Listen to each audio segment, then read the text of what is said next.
Welcome to today's webinar hosted by Brick Meets Click and sponsored by Mercatus, where we're going to discuss what it will take to thrive going forward relative to online grocery retail. The session is being recorded and we're scheduled to run 60 minutes today.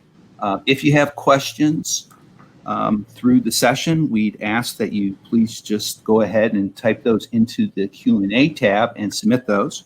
And at the end of the session, when we have our Q&A, we'll try to get to as many of those as possible.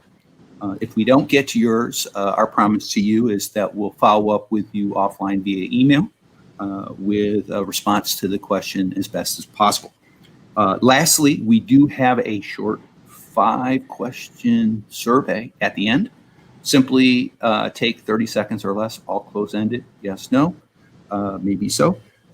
And we'll take your lead in how we follow up with you. We have some exciting news at the end, just prior to the Q&A, so we'll share that at that time, and we'll go from there. So with that said, let me turn it over to Bill Bishop, Chief Architect with Brick Meets Click. Bill? Thanks, David. The title of our webinar today suggests that there's going to be a need for a shift in focus in online grocery, and to focus more on strengthening the offering. That's really what we're going to be talking a lot about today. The reason, our new research shows that competition is increasing for online sales. Consumers are now letting us know clearly that they want to do more shopping online for groceries, and at the same time, they're looking for better ways to do it. So the takeaway is retailers are going to have to up their game or risk losing this business to the competition. Okay. So to cover this topic today, we have two folks with a lot of expertise in the business. You'll hear first from David Bishop, a partner at Brick Meets Click, who's been responsible for leading our research. And then you'll hear from Sylvain Pierre, who's president and CEO of Mercatus. And it'll be more of a dialogue and question and answer than a series of straight presentations. So David, with that introduction, over to you.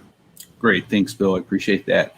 So, as we get started today, we're citing multiple sources from both Brick Meets Click as well as Mercatus. Really excited about some of the new insights we're going to share today, which includes EPOS-driven insights. With that being said, though, we are going to focus primarily on our monthly survey that leverages insights from an online panel of households in the U.S. We focus in a variety of areas. We start with spending, both in aggregate, how much they're spending in total, whether it's in-store or online, and we also capture how much of that is done online. And when we talk about grocery spending, we say this each month, but we want to be really clear. This is grocery-related products, so product categories that you can commonly find in your local grocery store. So this is everything from alcohol to perishables to centers store. Just excludes a few areas, prescriptions, but includes over-the-counter. Eventually, we may put in prescriptions just given the trends, but just want to put that out there. We look at purchase recency. We know not every household is purchasing online. We know how many are in our most recent research. I think it's 35% said we purchased most recently within the last 30 days online. That's kind of our standard for framing up this look. We capture all fulfillment methods, whether they're doing delivery, pickup, or ship to home. However, for this conversation, we're really excluding the ship to home because most grocery retailers don't provide that fulfillment method. Within the past month, we look at how many orders did those active households have or place online? Where did they place those online? How many times have they used some of those services before? And how did they receive those items? So whether it's delivery, pickup, or ship to home. And then we drill down into the most recent experience during the past 30 days to really understand some of the drivers that are going to contribute to retention or further engagement, whether that's the likelihood to repeat, whether they found everything. So we're going to use that as the basis. It's an online survey, so we do have it weighted to reflect the fact that not all households in the U.S. use the internet, believe it or not. It's still just a little over 90%, and it obviously fluctuates by age. And we have the primary weighting based on age because we know age is highly correlated with technology and the adoption and usage of technology. I just want to confirm this is a highly representative sample of customers in the United States. Yeah, I think just from the value proposition we have here, this is geographically representative, weighted based on age. It is a household view of the business. So a lot of retailers may look at this information, some of the data that we share today. You want to keep in mind that when we look at share of spending, that's based on share of household spending. So it's not necessarily the same as what online's contribution is to a store, because that's very retail centric. This is household specific or household centric. And, we look at a lot of other elements within this that we'll touch on at the end during our announcement in terms of how we go forward. But there's a lot of different ways we look at the data. But in the case of today's session, we're focused on the top line national results. So, as we shared in our press release, we continue to see consumer spending as it relates to using online delivery and pickup services climb. In June, it climbed to 7.2 billion. I think, what we have seen in trying to understand and get our mind around where this is going and how it's performing is, we now have even more capacity today. We have retailers who might have been in online originally on delivery, expanding into pickup and vice versa. We have a lot more presence from the independents out there via various methods, whether through wholesale or third parties, or even engaging in first party platforms. When you put that 7.2 billion in context, it's really amazing to think that just over a year ago, our pre-COVID base of in August was 1.2 billion. That represents about a six-fold increase. And again, less than 12 months. Absolutely unprecedented. We won't try to overuse that word. But to put it in context from a percentage of household spending that is going online, if we go back to August of 2019, only looking at the share of grocery spending that's going online for delivery and pickup, that would have been around 4% in August. Now we would estimate in the June time period, we're almost at 16%. It's obviously been a little higher earlier during the crisis, but it's still pretty high. Obviously, no retailer was planning to operate with that type of contribution coming from online today. And that's causing some challenges. And that's one of the reasons why we're looking at this pivot and the need to really figure out how do we thrive going forward. The other part of it, frankly, is, at the same time, growth is slowing. It's decelerating. That's understandable as the base continues to grow and build.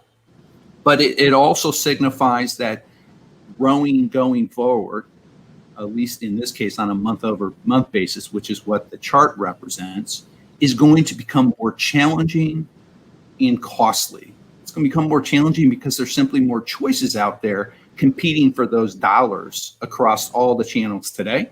It's going to become more costly in terms of attracting, if there's anyone left to attract, but more importantly, retaining, or a term we like to consider, engaging those that have been actively shopping with us. And that's really the crux of today's message, which is as we move into this next phase, whatever we want to call that next phase, the new reality is simply expectations have adjusted and actually have been elevated. Obviously, choices have continued to expand, giving consumers more options. And going forward, that simply means retailers have to up their game if they want to compete and thrive in the new reality going forward. Thank you, David. It's pretty clear that shoppers aren't going to take their foot off the gas pedal when it comes to online grocery, and that's screamingly clear from the most recent research. Sylvain, you talk to retailers all the time. What are you hearing from them in terms of some of the changes in growth and what they're expecting and what they're experiencing? Yeah, certainly a really good question. In my conversations with the numerous retailers that we work with on a day-to-day basis, anything pre-March 11th, so early on in the onset of the pandemic, was really about focusing on building traffic. how do you get consumers to your website? How do you get consumers to actually transact? Now we know that the numbers are for June are a reflection of that. Consumers are buying groceries online. The focus now is quickly, even with the deceleration of growth, shifting over to operational efficiencies. So how do we get the groceries prepared in the most efficient manner? How do we get them out the door into the hands of the consumers in a way that's equitable and fair for the retailer? Good. So it sounds like that's already a major pivot that's taken place. And listening to David, we're getting ready for yet another turn. David? Excellent. So as we talk about the idea of thriving in a new market, one of the things that we're seeing is a stabilization in the fulfillment methods. So, as we have continued to document, pickup is what we would consider the dominant method of choice for the customer. Again, keeping in mind that historically we were a delivery first marketplace in the U.S., but quickly backfilled for pickup. And I think retailers recognize the strategic and economic values that pickup affords it relative to crossover traffic, lower cost to serve, and simply serving customers that prefer this method. The point when we look at this is while we say it's the dominant method, they're very close. The point really of the chart that retailers need to take away are really two. One, it's absolutely essential that you offer both services going forward.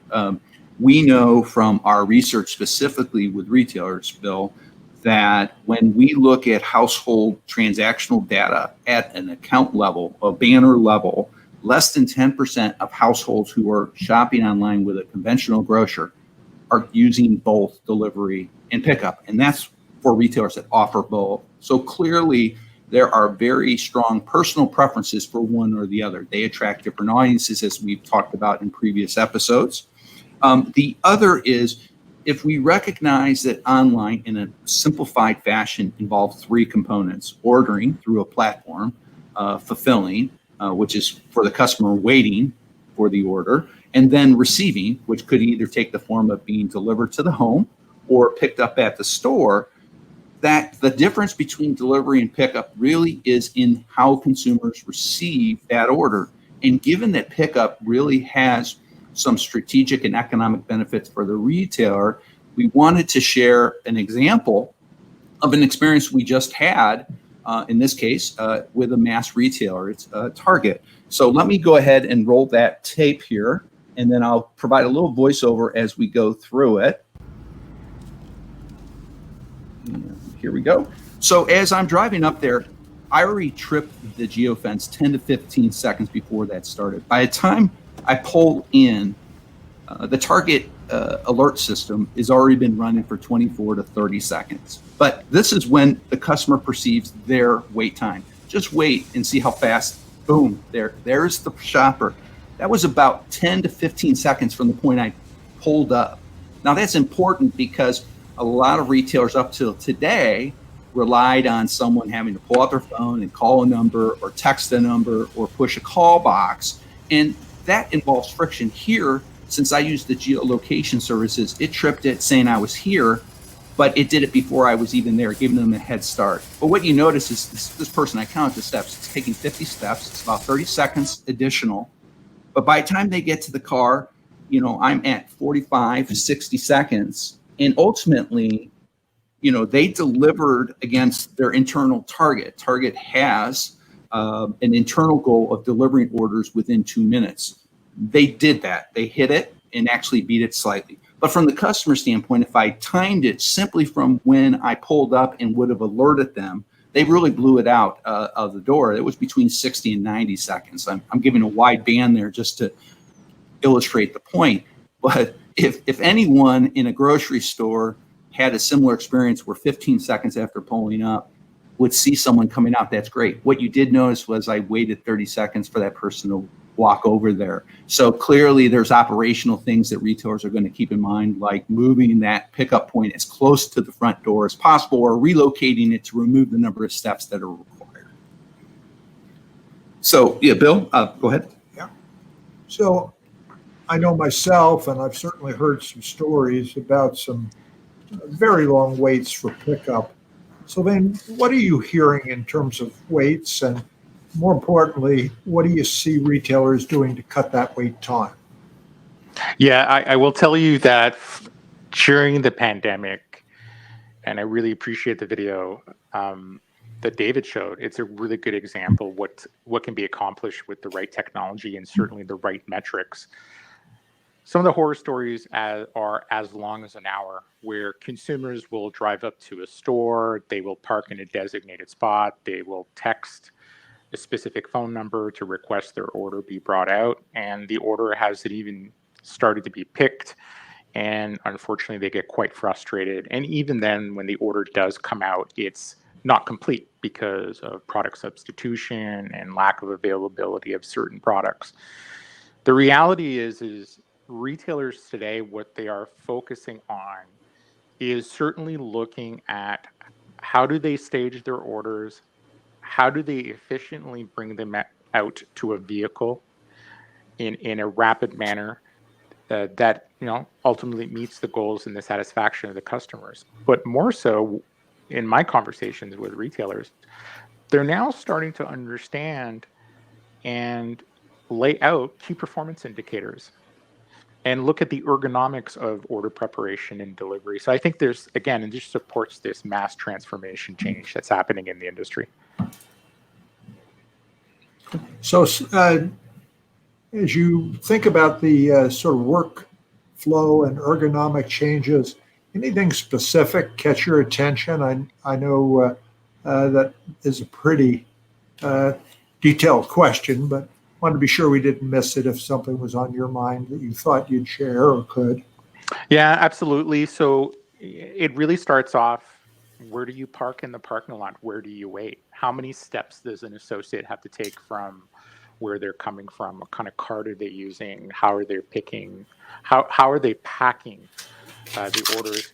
And also the use of technology. I mean, if you look, Mercatus has recently signed a partnership with Flyby from the team at Radius Networks. Just the fact of letting a store associate know that you're pulling into the parking lot and you are here to retrieve your order. We've seen cases where it saves an order of 11% of time. And if you think of that against waiting 60 minutes, that's a significant amount of time saving. Oh, that is impressive. So bringing technology to bear in areas other than kind of the immediate things that come to mind is proving to be extremely helpful. Thanks for that specific. I was hoping in asking it, I wasn't going to, get into too deep a situation. David? Great. So as we consider that Target example, I just wanted to add why I shared that. My household is a Target household as opposed to a Walmart, but we're not atypical. In fact, in our research that we've been doing here, that Mercatus has been participating in as well, is that if we look specifically at households that use a grocery delivery or pickup service from a conventional grocer, what our research shows is that nearly 1 in 3, it's about 30%, are actually using a mass retailer as well. So the point of showing that illustration is, as people continue to get out there and try to find wherever they can get the products during this initial shock of the crisis, they're exposed to experiences outside the traditional conventional grocery format.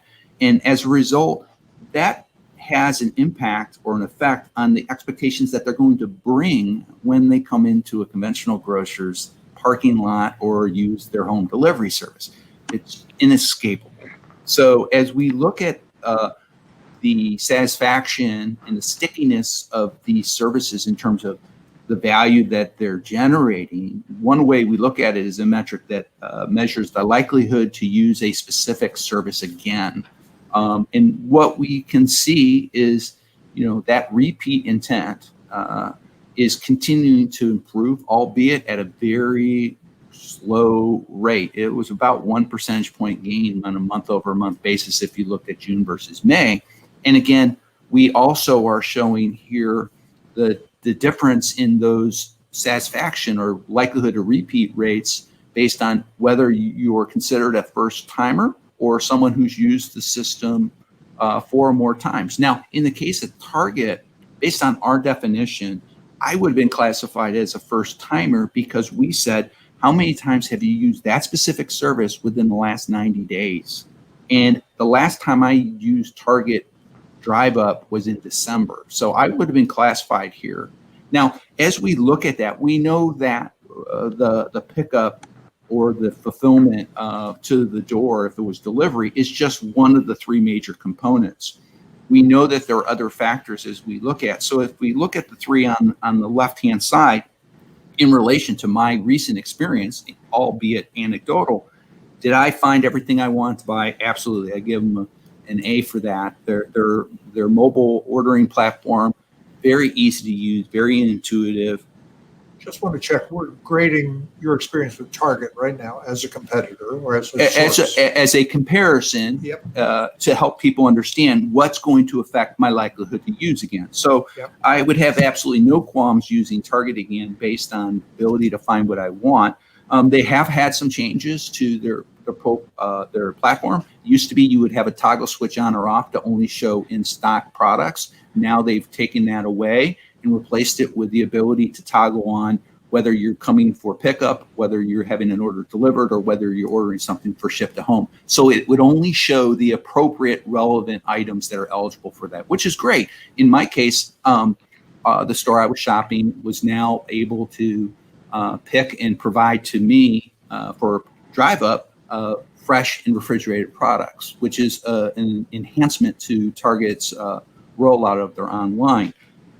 The second one, did I receive everything? Could I just ask, as a customer, when they curate the assortment for different shopping experiences, just like you described, are you frustrated because you can't get everything all the time? How do you integrate that as a customer? You're now giving us a role play. So even though I'm technically a first timer based on our definition, I know enough about Target as a shopper that I came to expect that there were some things I just couldn't get from them shopping that way. Refrigerated and frozen were those items. And I just became resigned to that fact and wish they could, but now they have.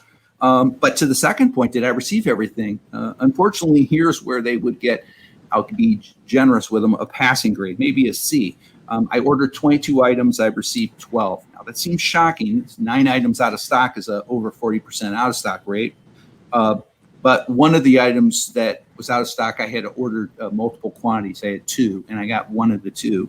And then the other 2, one was avocados. I ordered 4, and the other was like a snackable, lunchable thing, and I had ordered multiples of that. So I didn't receive everything. And what was frustrating to me was when the order said it was ready for Drive Up, that's when I also got the notification that those items weren't going to be in the cart. So I would have preferred to know sooner. But I didn't have the option to do a substitute. Now, when it comes to did I get it in a timely manner, A+ for this. You saw the video; it speaks volumes to that. I would share that with friends and family who really don't want to get out. My wife saw that and was really blown away, and she doesn't necessarily like shopping in the store, so that may motivate her to try it. But ultimately, those 3 things combined, what's my likelihood to use again? I'm still going to continue to use it. Wasn't really pleased with that. Now, I did forget some Drano, and I couldn't add that to the order after it was submitted. So that was an issue. So I went in the store, and of course, being who I am, I sleuthed and checked were these items really out of stock or whatnot. What I found with the avocados was I asked for a large conventional avocado. They were out of stock. But what I saw in the store was they actually had organic avocados. Now, Target doesn't have the functionality or feature in their app to allow substitutions yet. And I say yet because in the post-experience survey, it's clear that Target understands that's a vulnerability. So to other retailers who have substitutions, they may say, well, we're already there. The point is, where's your vulnerability? And how are you addressing those vulnerabilities? Target's clearly trying to. They're even actually trying to measure how important assortment is versus speed. Versus the ability to get substitutes. So they're working really hard to strengthen their areas of weakness, then the real question going forward is, how are others doing that? Now, ultimately, because Aldi was in the same strip mall and I wanted to do some store checks down there, I went down to Aldi, and lo and behold, I ended up buying, my 4 avocados from Aldi at 85 cents a piece as opposed to $1.29 at Target. And I would have been glad to pay $1.49 for the organic avocados had I not been planning the trip to Aldi. So Target ended up losing about $20 in a sale that could have been $70+, which is higher than their typical average and reflective of the fact they now offer fresh and refrigerated. Unfortunately, the fresh and refrigerated products were the very products that I wasn't able to get. So it was disappointing, but it's not going to stop me from shopping Target.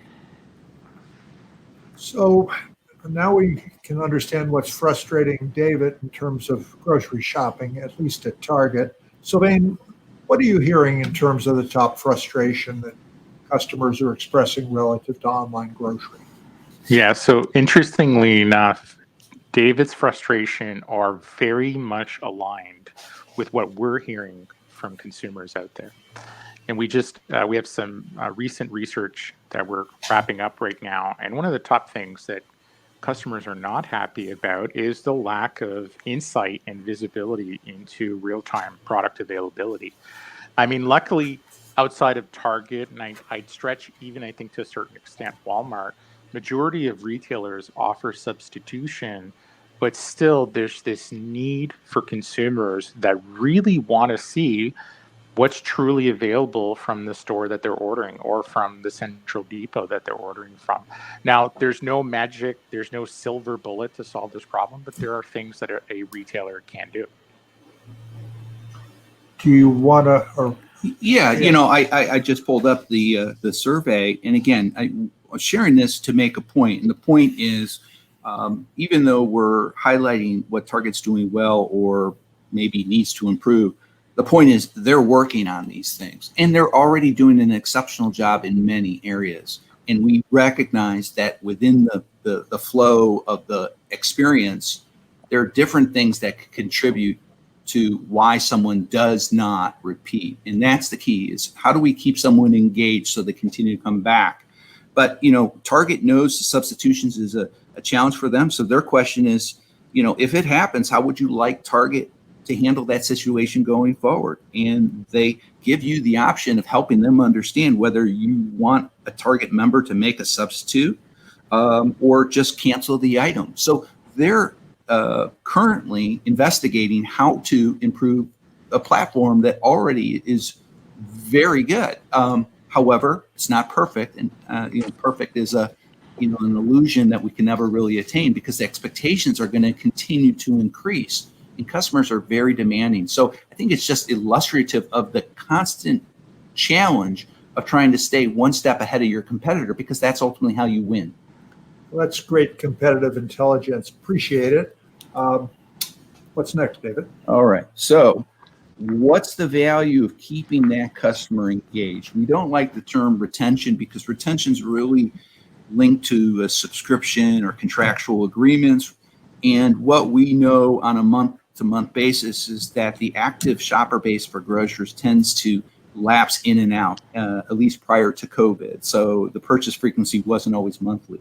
But what we're showing here is some data points that will support what's the value of excelling at delivering what we consider at minimum an acceptable experience, and ideally an exceptional experience. It's the exceptional experience that's going to drive word of mouth, which we know even before COVID was becoming more important for driving customer acquisition as opposed to incentives. And going forward, as this competition gets more and more fierce, you want to have advocates for your brand. You want those brand ambassadors, those personal stories being shared within the neighborhood. So let's just look at the first column. It says 18 PD1. That's 2018 period 1. That's the period when the first customer set or cohort group we captured is. The blue designates when that cohort started shopping. And if you went to the bottom of that chart for that first period, you'd see 1.78. And that's the number of times per month that first month user placed orders. The next month, you see it went from 2.14. That's about a 20+% increase. If we did that comparison between the first and the second month of each cohort from the left to the right, what we would see on average is that that would go up by almost 28 to 30%. So if you're able to engage someone or keep a customer engaged from the first month they started to the second month, the purchase frequency we would predict in the second month would be almost 30% higher than the first month. Okay, so that's one of the ways that one of the key inputs we would use for calculating customer lifetime value. Obviously, we would look at spending or average order value. What we've learned is as someone increases the number of orders per month with an existing grocer, a specific grocer, the average order actually declines slightly. But in aggregate, the monthly spend goes up considerably. So if we were to fixate on the most recent period in this analysis, which is the top row, the 2019 period 3, and look at the first time, a first month user, which is denoted in the far right with the blue, that customer would be spending in aggregate per month with that retailer $140. If we went all the way to the left for that person who's been shopping with that retailer for now 15 months, 15 periods at least, that number is close to $400. Okay, it's about 150% increase. So the cumulative effect of excelling at delivering an experience is that someone can come to trust and depend and rely on a grocer to deliver all those products. And as a consequence, they reward them with a larger share of wallet. I just want to be sure I'm following your arithmetic here. Yeah. Did you just multiply the frequency of orders 2.17 times an average order to get? Yeah, so I threw out a lot of other numbers in the Yeah. voiceover, and those aggregated numbers are a function of taking the order frequency times the average order value for each of those specific cohorts during a specific time period to compute the cumulative effect over a monthly period. So not to worry if the order size drops off a little bit, because you're going to make it up more than enough in frequency. Yeah, I mean, essentially the amount of money that a household spends with you from month 1 to month 15 goes up almost 2.5 times. So that's obviously a major driver of customer value. Wondering here, so then thinking about another aspect of this, what are you seeing in terms of the out-of-stock experience of the retailers you are working with? Yeah, I think the harsh reality of what we're seeing today is these web platforms and the inventory system are fairly siloed, meaning that they coexist in the same framework, but they're not connected. So one doesn't inform the other relatively quickly, and that becomes an extreme challenge. So there's a lot of data being shifted around between these two systems, and not necessarily in a near real-time fashion. And so what we're kind of recommending, and this goes along in supporting customer satisfaction and frequency, you really need to start considering connecting the web system over to the perpetual inventory technology. Now, is that going to be a slam dunk solution? No, it would still have challenges in terms of data synchronization, but I think that is an option that a lot of grocery retailers right now are strongly considering. Well, that's encouraging, because clearly knowing more about availability, be it an assortment availability or an inventory availability, as your research pointed out, as you mentioned just a few minutes ago, that's a really important thing to the shoppers. Thanks, that helps a bunch. David? I know we have a question about the grid, and before we move on, I just want to explain it. It was, please explain the grid again, how to read. So the dark blue is the first order date for each cohort. Each cohort is a column. So the cohort customer that's been engaged the longest with the retailer is in the far left. That's the one that has all 6 cells populated. The most recent customer who joined in engaging this retailer online is to the far right, starting in period 3 of 2019. The numbers inside the boxes reflect the average number of orders that that customer cohort placed during that respective period. So the most recent period we had was period 3 of 2019. That's the top row. And what you can see is the oldest cohort group averaged 2.17 orders per month, whereas the newest cohort group, all the way to the far right, averaged 1.22. Another follow-up question, and then we'll move on, Bill, was what are you using as the average order value on the chart? This is from a separate work that Brick Meets Click has done with about 28 grocery banners across the U.S. So the average order value is higher than what we've published in our press release, which is across, mass, conventional, specialty, and online grocery providers. But to answer the question, the number that we would be using, I can't necessarily give you the average, but it would be somewhere in the order of 120 to 140, depending on the cohort we're looking at. So for instance, the oldest cohort in period 19 or period 1, 2019, would be around 130, but that would be the average across all of those. So, again, this is something we can follow up with offline. I just wanted to answer those 2 questions. I'd just like to, because I'm glad that individual asked about this, because I wanted to be sure I was following it as well. So let's just go to the cohort on your far left. Yeah. Those numbers don't go up smoothly. No. So we don't need to be worried about the fact that these averages don't necessarily consistently go up, but we know for sure that over time they go up. That's what this chart is telling us, that even though it may bounce around a little bit, the progress is always in the direction of greater frequency, the more satisfied the customers are with you. Is that correct? Yeah. So the correlation is the longer someone engages a retailer, the more orders they place.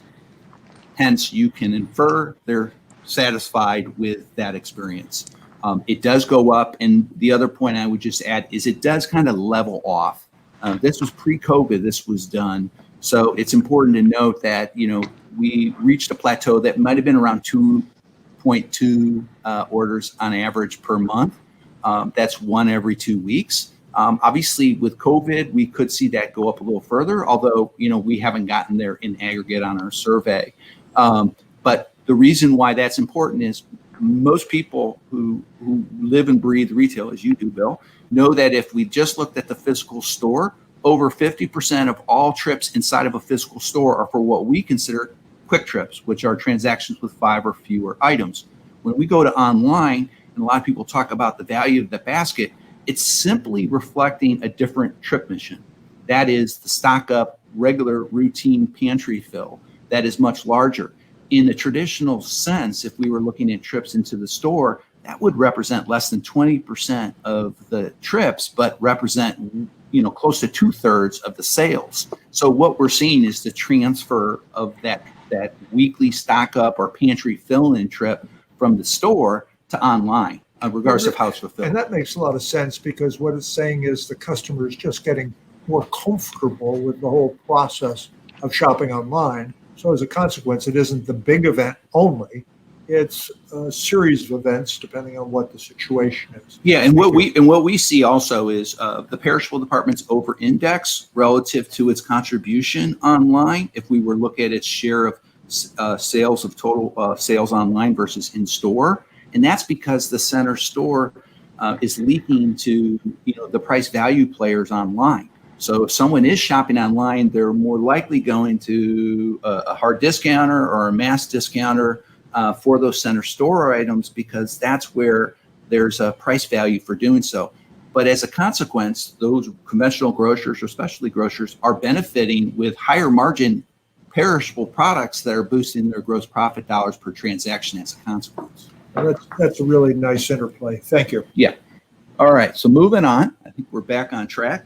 So this is data that we got from Mercatus. It's really great to add this in here. And I think just the headline is you look at the COVID continues to challenge product availability is no retailer, and I mean no retailer, is immune to the supply chain disruption caused by COVID, period.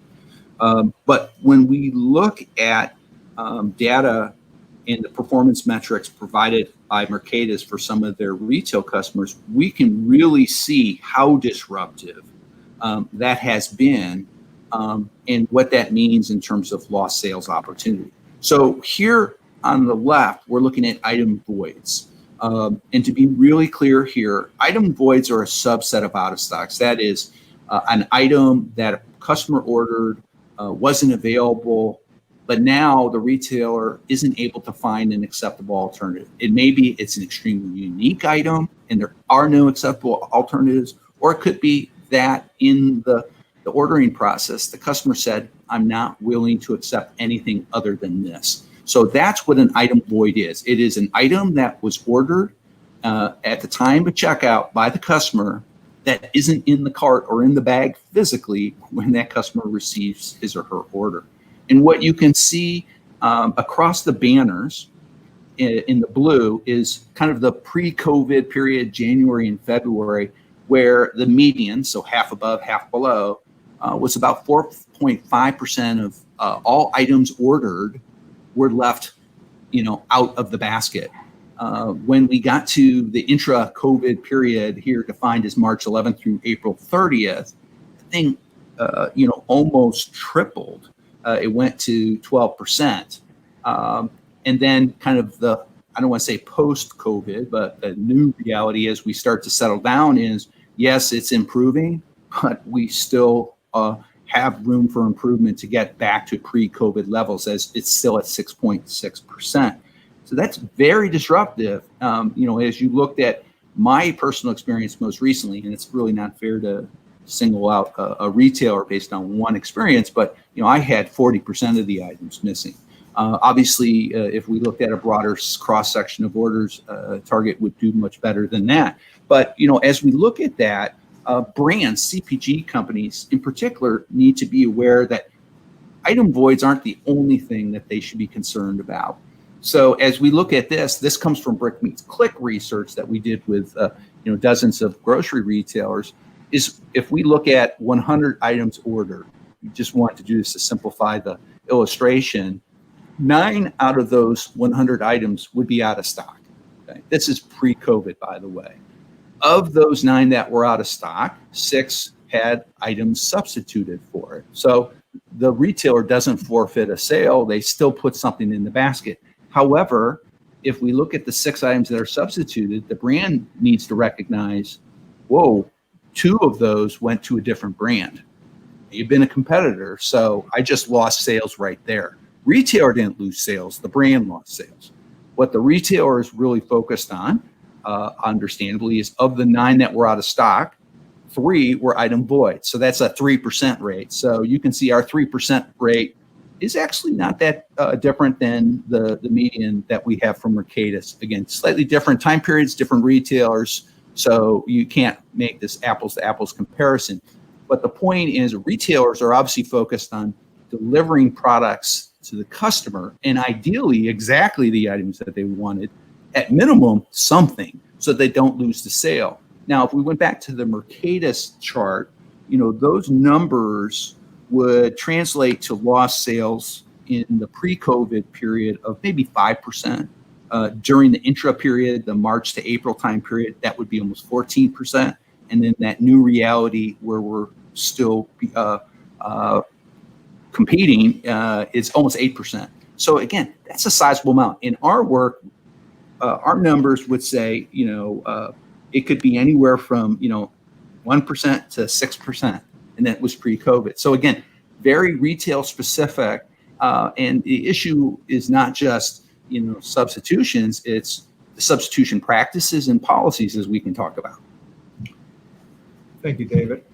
Sylvain, what's this say to you about the importance of enabling substitution? Well, it's actually quite critical in the sense that if you can enable substitution, then you hope it will make customers happy and they will reward you by coming back. Now, during what we saw at the height of the pandemic, we had retailers reach out to us and say, please force substitution to actually avoid the item voids. And the reality, when you think of substitutions, it's a two-part process. So one is if you allow it on the front end, so a customer can say, I'm okay in substituting this product. You equally have to have functionality on the back end inside the store in the hands of a personal shopper when they go to pick that substitute, that at least they're picking something that is in a similar price range, in a similar size, in a similar quality, something that is going to be a win, if I can use those words, when you reach out to the customer to say, are you okay with this substitution? And so if you have those two parts of the equation, I think customers greatly appreciate that, considering unfortunately the lack of product availability in some cases, which I think the Mercatus numbers somewhat represent. I'm going to jump in. We got a great question that relates to this chart, so rather than holding it, Jennifer asked, and Sylvain, this is for you. Sure. Jennifer asked, how can a retailer balance real-time inventory with in-store picking orders at optimal times, example, at night, non-peak periods, if they are trying to reduce associate picking, interfering with customers in store at peak times? Yeah, I will tell you what we did see in many cases is picking shifted to post 6 o'clock at night, typically after the dinner rush, where there was an influx of people coming in, associates coming into the store to prepare the orders for, in most cases, not just the next day, but in the next 48 hours. Now, there were certain items not being put in those orders, so more of the perishable items, so things like fresh meat and so on, those were being picked earlier in the morning for the orders. So there was this complete shift of minimizing in-store traffic of too many associates interfering with the customers, as well as making sure that they weren't causing holes in the inventory. So we saw a complete shift, and that's how they were kind of minimizing it. And at the same time, we also saw retailers change the synchronization of their data back into their web platforms, as opposed to doing it early in the evening. They were doing it later in the wee hours of the morning. Great. All right, Bill, I'm going to take it to this next slide, and then after that, we'll move into the official Q&A, even though we've been sprinkling them in here and there so far. So the path forward, if we look back at what we've done, as you know, Bill, through 2019, or what we consider pre-COVID, we had been on an annual cadence of updating our view of online grocery retail in the U.S. We had shared a lot of top-line information publicly, but a lot of it was still maintained privately with a lot of our retail participants that we were engaging. Obviously, when March came, like a lot of retailers, we surged right into research and insights during the intra-COVID period up and through June, really hitting a monthly cadence. So we can only feel in part what the retailers have felt relative to the tempo. And we've been focusing on the top line just because, with that rapid succession, that's really what we had to focus on.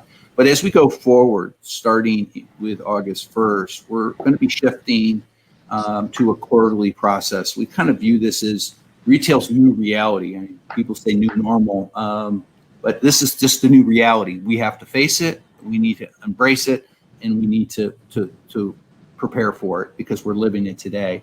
So as we move forward, we're going to continue to have the public webinar format similar to this. We'll continue to share the top line insights. And we're going to go back to what we did in the past with an enhancement. We're going to make available to folks on a subscription basis the details that we were only sharing before with retailers to anyone who's interested. We're also going to set up a second webinar, which I'm really excited about. It's going to take the format similar to that of a retailer quarterly investor call, where we really flip the whole model. We, instead of having 15 minutes of Q&A at the end, we have 45 minutes of Q&A with 15 minutes up front, setting this up and really trying to engage in a much more interactive, open dialogue with the folks, drilling even deeper into specific areas that we really have a hard time doing in a public format where we have so many different points of view that we're trying to cover. So now that we're kind of leaning forward into the future, Sylvain, what are you hearing retailers doing to plan for 2021? I think this, is when that process is going to begin. What are you either advising or hearing people doing to be sure they're not going to miss an opportunity next year as they build their business? Yeah, we're certainly advising that they focus on, because they've acquired so much learning in a short period of time, that they continue to focus on their operations, that they really develop their plans, and plans that are measurable with really strong KPIs. Obviously they're facing an extreme amount of additional costs because of the increase in volume. We're suggesting that they start taking advantage of, in the case of the Mercatus ad network, the native ad network that we just launched, which is a great way to get CPG dollars, digital dollars, to offset some of their additional costs. Super.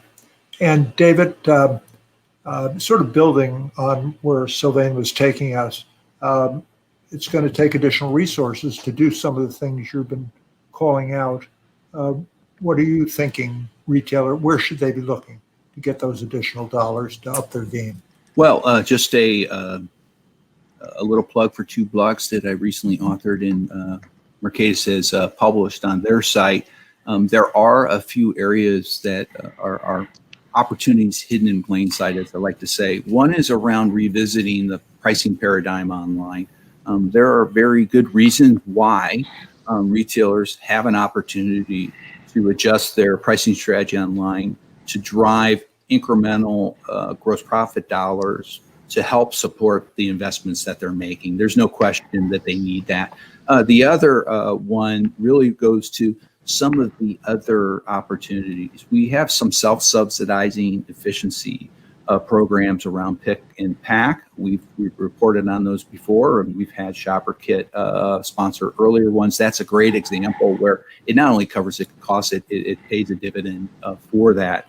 But also revisiting some of the established practices around minimums and thresholds and how that can motivate increased spending. I think, Sylvain touched on the ad dollars. That's another important area. The point is retailers really need to challenge all their assumptions today, because the new reality is basically showing us that the old assumptions really shouldn't apply going forward. And so if we're going to live with old assumptions, well, we're going to be hamstrung in trying to thrive and compete in an environment that's changing more rapidly than we are. So if I went to the Mercatus website and looked up your blog on pricing, I get some ideas that might be beneficial. Yeah, and I welcome any feedback folks have. I'm not proclaiming to know all of it, but the point is, in talking with a lot of retailers, and there's a lot of different things. So let me flip over to the questions, Bill. I know what you were penciling here. Let me kick it off here with the question, if you don't mind, Bill, because I'm going to send it to Sylvain, put him on the spot. This is from Serena. Sylvain, is there any motivation for retailers to encourage substitutions for healthier products, especially for stores that may score products on health and nutrition or have commitments to promote better for you products? Good question. Yeah, so currently no, but there has been conversations with a few retailers that have a relationship with some of the larger health networks into enabling the segregation of their product catalogs based on certain nutritional and dietary requirements. There has been that. And although I haven't seen this from any grocery retailer yet, we have seen ancillary solutions out there in the market where the recommended substitutions are based on potential of shrink inside a given store, so the risk, as well as margin expansion. Gotcha.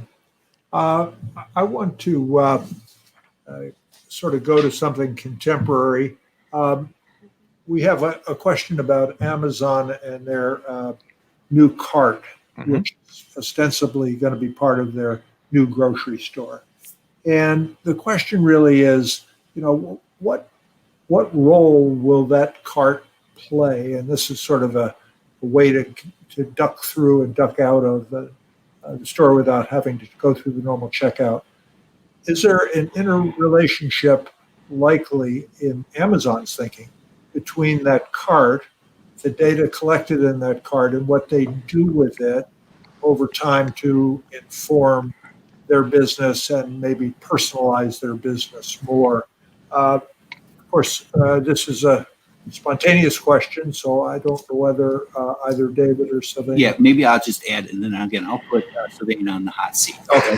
But I think, first of all, the cart is in a physical store. You're not asking about the physical in-store shopping as opposed to the insights that it can garner from a data collection process. I'm actually asking precisely what you just said. Okay. If it gives people access to more data, will that be data that has to do with informing the store inventory, or will that also be data that informs what they're doing online to increase satisfaction of customers? Maybe reading between the lines. So yeah, so thank you, Matt. Really good question. So 15 years ago, I was actually the inventor of the concierge shopping cart solution that was piloted at Loblaws here in Canada, as well as Bloom in South Carolina for about 19 months. It was a pretty extensive piece of technology. It was multi-touch before multi-touch invented. You could scan your groceries. You could self-checkout on it. You could download your shopping list. So it was pretty impressive. The data that I was extracting off our cart solution. Now imagine this: every single cart I had, they were actually being tracked inside the store 5 times a second. So I could measure dwell time. I could measure what you were buying as a consumer. I could measure your hesitancy. I could measure what you were forgetting. And also the user interface. And if you think of it in Amazon's perspective, the user interface will be extremely constricted in the sense that they will be guiding your behavior for the purpose of researching your actions. So an example what Amazon could do, based on your shopping path, they will use the data to replanogram their stores to maximize their sales. And wow. I can give you an example. At Loblaws here in Canada, we helped them increase seafood sales by 22% by suggesting they move certain items, coolers, 4 feet in one direction. And in a period of a week, we had an increase of sales and sustainable sales of 22% more. And that's the power of this type of technology. Now, the challenge with such a cart solution is what's pervasive is, unfortunately, is the cost of the hardware. Yeah. Okay. And that was that the prohibitive constraint that kept you guys from going further faster? It was, our financing model for this was using trade dollars. So advertising on the cart inside the store, and we had the ability to pop up an ad when you were actually walking by the Cheerios. But what we realized, and this is in 2007, 2008, that the whole idea of using this piece of technology, it was capital intensive, and this was on the onset of the launch of the iPhone. So reality, the burden on capital moved to the consumer. So then we decided to move our technology and our platform onto mobile and onto web off of the cart. Gotcha. So as a last question, Eric is asking, what do we know about incrementality? And I think the definition we're using here is as online orders and sales increase, what happens to in-store sales? All right, I'm going to take the pressure off Sylvain here. I'll answer that one. So it really depends. If you look at home delivery, delivery will have a different incrementality as opposed to pickup. So let me focus on pickup, because pickup has much more incrementality for the store. It actually creates a positive halo that drives store sales. So I'll use my personal experience as the illustration. Placed the online order for drive up at Target. It was $70. I told you they forfeited a fairly good portion of it, but I did forget items that I couldn't add to that order, and I was conscious enough to know that I didn't want to place a second order and have to deal with complications. So I was going into the store with in mind a specific item, one item. I came out with 5. So I ended up buying $20 worth of incremental product in the store, and maybe 5 of it was because I forgot. So from that standpoint, you're talking 20 to 30% incrementality related to potentially pickup. Now, what you would really need to look at is, well, what percentage of those pickup drive-up orders are actually crossing over? What we can tell from our pre-COVID work was the answer to that question was between 25 and 33%. During intra-COVID, I don't have those numbers, but if we just said it was 25%, 25% times 40%, make the math easy, is a 10% incrementality for all those orders. So you can see the incrementality associated with pickup, which is why pickup has more strategic value for a traditional grocer, because of the ability to drive incremental traffic and sales through the store. Great. Well, I think we're...